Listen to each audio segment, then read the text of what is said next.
This is the Athabasca Glacier in Jasper National Park, and you can see it's pretty healthy.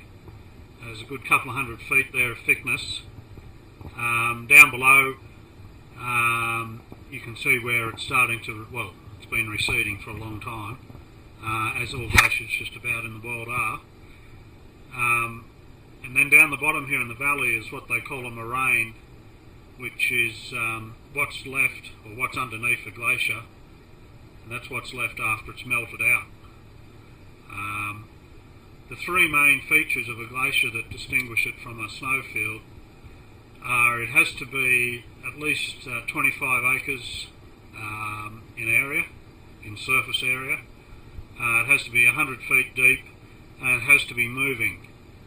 And that movement, all that ice is gouging against what's underneath, the rock, and it's that's what creates the what they call glacial flow, or the silt that flows into the, well, the glacier forms a river, and all that silt that gives it that colour. And this is the headwaters of the Athabasca River, which have gouged out the whole valley through Jasper National Park.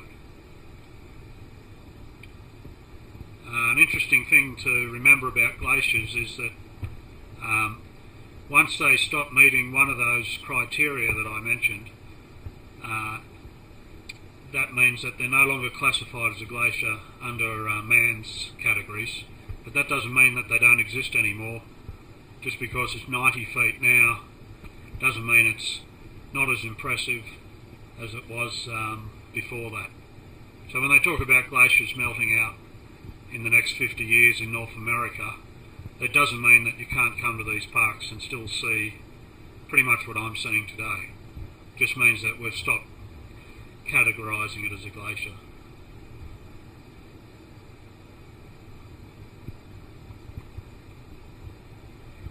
Even though it's a nice warm day here, you can really feel the cold air coming off the glacier. You know, you're talking about a couple of 100 feet deep of ice, so it's pretty impressive.